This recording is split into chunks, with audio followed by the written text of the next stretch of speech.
ngo badukora igikorwa c'Imana kabisa. Abana b'igihugu tubakure mw'ibarabara, twumve ko arabana mu miryango, twumve ko turi mu muryango umwe. Abo bana bariko barasanzara arabi igihugu nabi wacu. Uza turavuga leta, uwo mugabo yitwa leta nta muzohurira ngo muhane bwake. Sinzi ko ara uwo baba barahura n'umugabo yitwa leta. Yega nivyo turavyihendera ko mu guteza imbere igihugu ngo ari urugabo gwitwa leta. Jewe muzo mutora ubwa mbere ngo amumpere mwiriwe ndamutumye urazoca umumpera bwake ni mwahura. Ni twebwe nyene n'umuryango tubikore.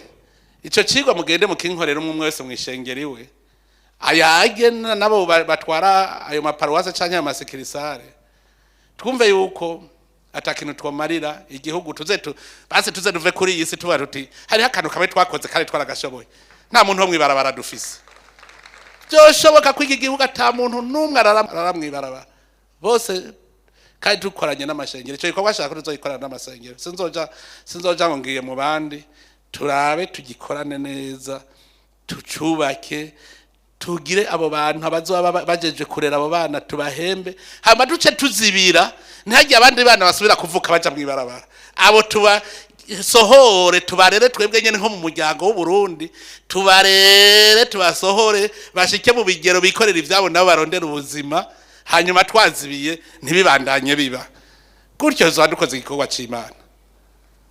Ico nagishaka yuko tugikora kugira ngo tuvuge tuti umutima w'ubuntu uratanguye kuza. Wa mutima nabwira tuwureme, nayo ibindi nitwashobora kwitunga ntibizotunanira gutunga igihugu, kandi igihugu kizogenda neza, kizogenda neza. Aho ndazi ko muce mutagwa kubona n'ibindi muba mwarakoze vy'ubuntu, muca mugoba mwiyumvira rero. Ari bugira atagiciyumvira rero boti ko wemanitse urutoki. Yego rero boti mumpere mikoro twumvirize. Nyenicubahiro murakoze cyane kuri ico cyumviro ciza mwarimu shikirije. Rero tuvugana n'abandi ngaha yuko iyo devoir muduhaye kuja gusura kuvyiga yo tugora, ahubwo twaye ko dusaba yuko mwotumenyesha konte tuzoshirako amashengero yose akava ngaha vyumvise, kandi kandi turavuga tuti mu vy'ukuri ku muntu afise umutima wo kubaha igihugu no gufasha umukuru w'igihugu migambi myiza afise, ibihumbi 10 ni make. Murakoze. Komo bikomeye amashini sawa. Ego nawe hagati hariya. Ko murakoze Nyenicubahiro mukuru w'igihugu kandi n'umuvyeyi w'u Burundi.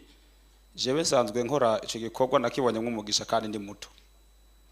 Je navuga tuti naho atobara amashengero natwebwe ubwacu nk'abapastori, kiretse amashengero turongoye ko yotanga 10 natwebwe kuri ku muntu agakora igikorwa kugira ngo dufashe uko ibikorwa by'igihugu iyo leta bavuga ni twebwe nyene.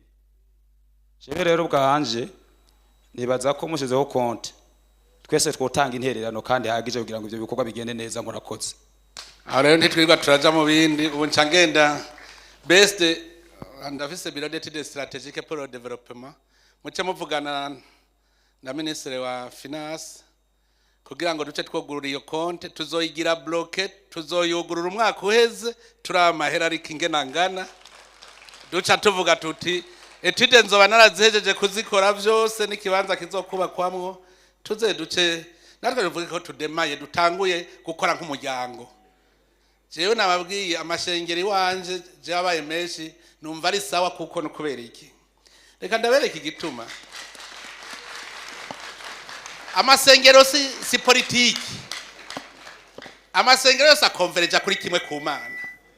Sico kibe n'abanye politiki bavuga ngo ngiyaha ubundi ngo ngiyaha bakazana kajagari. Ariko ibivamwe amahera yabishize ngaho ikwekerera gusa kugira ngo uce ubona ingene uzoronka ayo mahera yo gukora bijya kikorwa c'Imana ikeneye uzokorera abantu.